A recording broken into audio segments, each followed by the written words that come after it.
Assalamualaikum warahmatullahi wabarakatuh. Halo teman-teman, pada video kali ini saya akan menjelaskan salah satu materi dari mata kuliah kita hukum acara pidana, yaitu menyangkut alur-alur di dalam persidangan perkara pidana. Namun sebelum kita jauh membahas inti dari materi tersebut, alangkah baiknya jika saya memperkenalkan diri terlebih dahulu. Nama Asrianto Abadi, nomor induk mahasiswa 104-001-18002, kelas ilmu hukum A 2018. Baiklah, karena saya sudah memperkenalkan diri, langsung saja kita masuk ke dalam inti dari materi.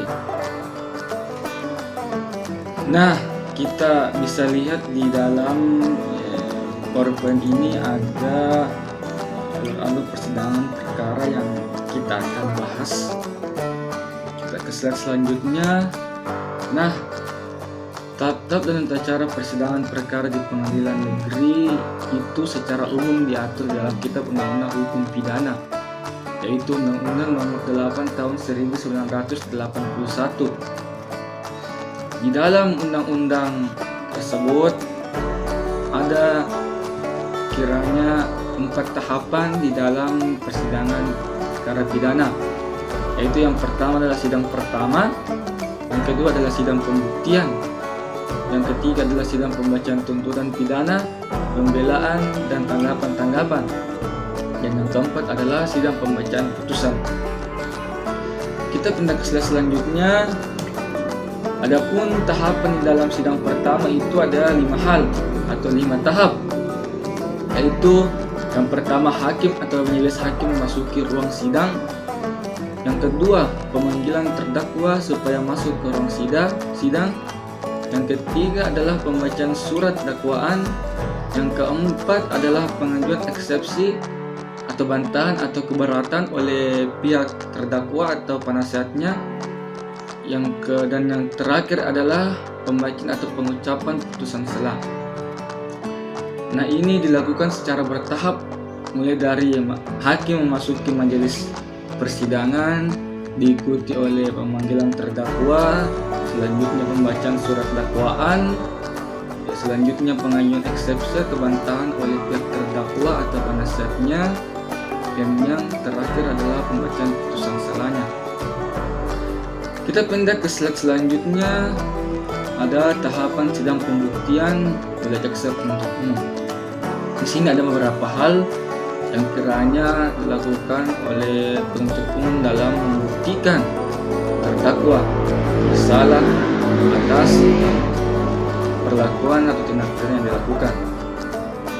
Yang pertama yaitu hakim ketua bertanya kepada penuntut umum, apakah sudah siap menghadirkan saksi-saksi pada sidang hari ini. Yang kedua adalah apabila penuntut umum telah siap, maka hakim segera memerintahkan pada jaksa penuntut umum untuk menghadirkan saksi seorang demi seorang untuk masuk ke ruang sidang. Yang ketiga adalah saksi yang pertama kali diperiksa adalah saksi korban. Setelah itu baru saksi yang lain yang dipandang relevan dengan tujuan mengenai tindak pidana yang didakwakan. Adapun tata cara pemeriksaan saksi itu ada beberapa tahapan, kiranya ada 6 tahapan di sini. Yang pertama yaitu penuntut umum menyebutkan nama saksi yang akan diperiksa. Jadi penuntut umum itu menyebutkan nama saksi, misal Asrianto Abadi saksi sebagai saksi. Yang kedua adalah petugas membawa saksi ke ruang sidang dan mempersilakan saksi duduk di kursi pemeriksaan. Yang ketiga adalah hakim ketua bertanya kepada saksi tentang identitas saksi, antara lain nama, umur, alamat, pekerjaan, dan lain-lain sebagainya yang sekiranya penting untuk dipertanyakan. Yang keempat yaitu apabila perlu, hakim dapat pula bertanya apakah saksi sekarang saksi dalam keadaan sehat dan siap untuk diperiksa sebagai saksi. Yang kelima adalah hakim ketua meminta saksi untuk bersedia mengucapkan sumpah atau janji sesuai dengan agama kepercayaannya.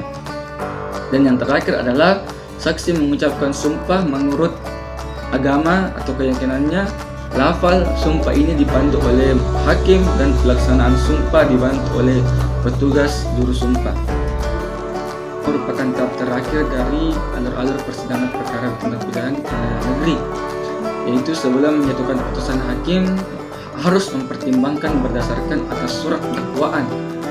Jadi hakim harus memperhatikan surat dakwaan yang diajukan oleh penuntut umum.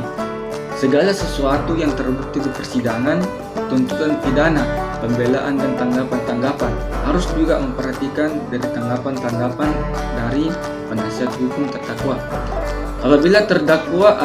Apabila perkara ditangani oleh majelis hakim, maka dasar-dasar pertimbangan tersebut harus dimusyawarahkan oleh majelis hakim. Jadi majelis hakim harus memusyawarahkan terlebih dahulu kepada majelis hakim yang lain untuk mengeluarkan putusan hakim, karena itu sangat perlu dengan melihat segala aspek-aspek yang telah dipaparkan oleh kedua belah pihak di dalam persidangan.